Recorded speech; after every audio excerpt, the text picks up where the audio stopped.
Do you want to watch the latest video of the day? It's just a click away.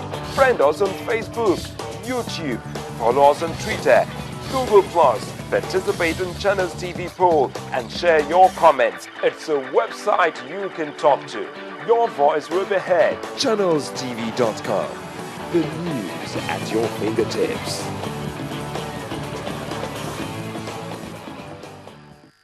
A time comes in the life of every race when people are driven by echoes of the past to chart a course for an exalted future. Africa is at this threshold as major actors in the Africa arena plot a renaissance towards common destiny.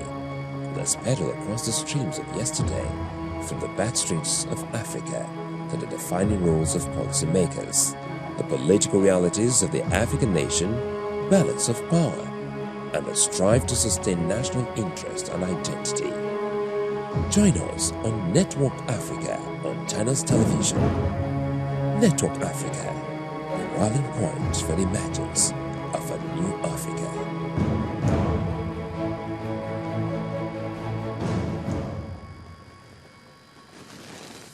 All right, thank you for staying with us. It's still sports tonight. So, gentlemen, let's go quickly. Let's run quickly through the embarrassment or the punishment for what happened a couple of weeks ago in Bauchi Center, Division 3 playoff, teams aspiring to gain promotion to the nationwide league.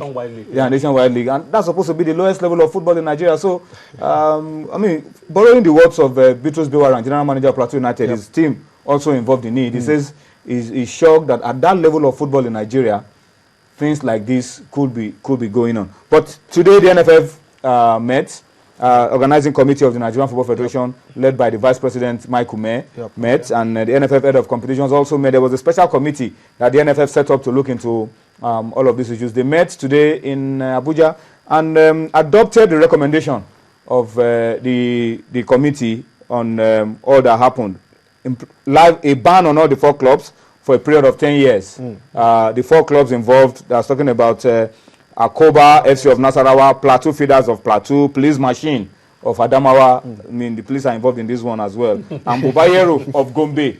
A period of 10 years. That's the ban. 10 years ban on these clubs. Yeah. And then the captain and the players involved, the officials involved are getting live bans.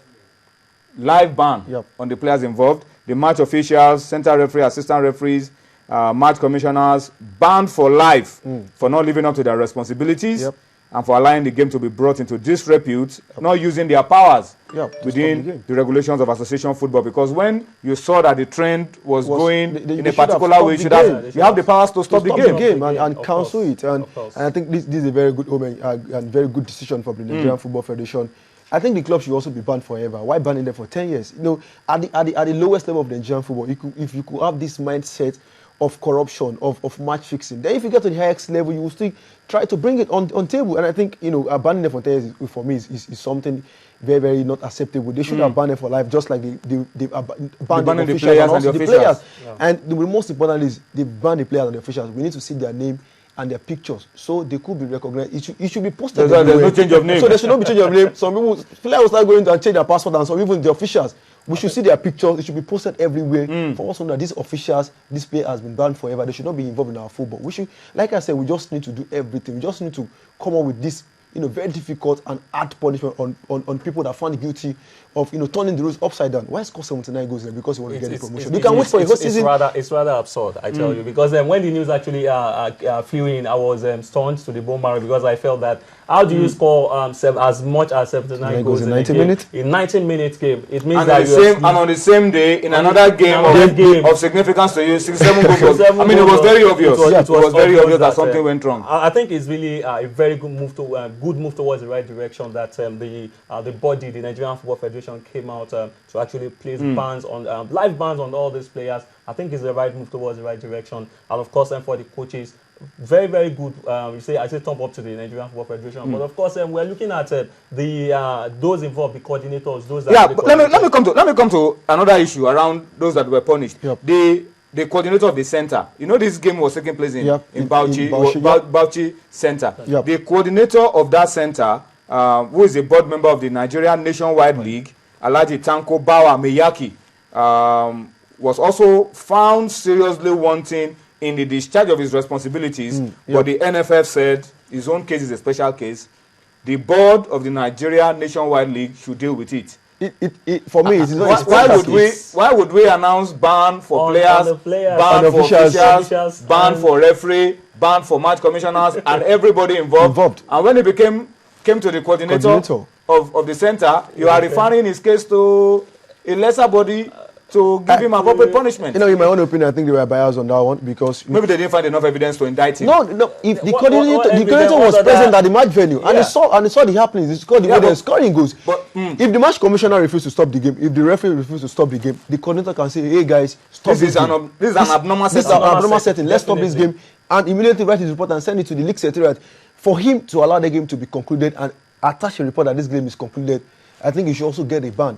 Refer him to the league body, and you want to go and face your own people at the Nationwide League, and you think they will not pardon him. And he's a board member. And he's a board member. Recommending him to go and meet his other board members, his own friends, for punishment. It's going to be difficult to punish him. I think the Nigerian Commissioner should think about this one, and also there should be a punishment. There should be a punishment for him. His punishment may not be as grievous as a live ban on the others, but it's also because it was there, and he failed. And according to their finding, they said it was found seriously wanting. So there must be a punishment for it was there. Being seriously wanting. Yeah, he was present. He was present at the match venue and he saw everything. He should have stopped the game. For them to even approve that the game ended. It's 79-0 result. It was not a game that was abandoned. It was a result, and it was present there. He should also get a fine. Or maybe not a live ban, but she should also get punished. They should get some punishment for some people to learn at the Nationwide League, because some coordinator can also try this and say, okay, maybe they recommend me to the league body and we can just go and sort it at home. This is not an internal issue. This is a national disgrace for everyone, and everyone involved should get punished for us to learn. All right, so I think that's the message for the Nigerian Football Federation. We've commended them for the live ban on the players and the officials, but there's something here that is still not up to scratch. The center coordinator should also get some punishment. Don't refer him to his colleagues, other board members. He's a board member of the Nigerian Nationwide League. Other board members taking a decision on him is going to be a slap on the wrist.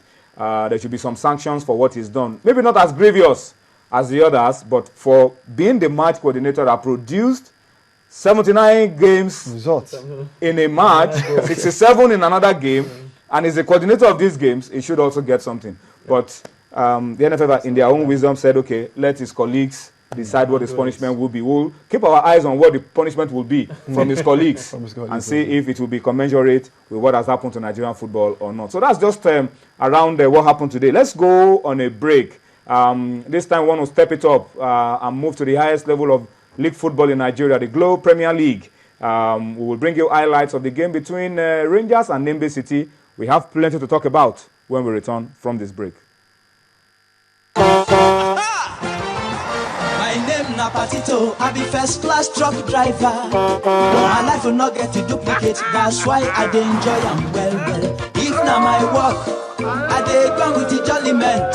If na my food, I know they take and play some song. When I return from long journey, I dey stay with my family. Now I'm strong headache, come won't spoil my jollyment. I drive and come out one time with Panadol Extra. Panadol Extra, now therefore strong headache. Panadol Extra, now it be my choice. Panadol Extra, oga for strong headache. If it not be Panadol, he no fit be like Panadol. Oh. Out in the face here, it is Rangers International taking on Nimbe City from Nimbe City in Bayelsa State. It's been a barren first half, no goals on either side, and we did see some great football really, and intermingling of course with some bloopers, you might say. The Rangers being the greatest culprits in that department. They were lucky to have gotten off unscathed.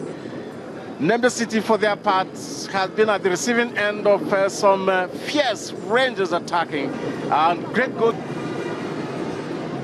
Still, with just a quarter of an hour left of regulation time, Nimbe City stubbornly hanging on to this Bayern performance so far.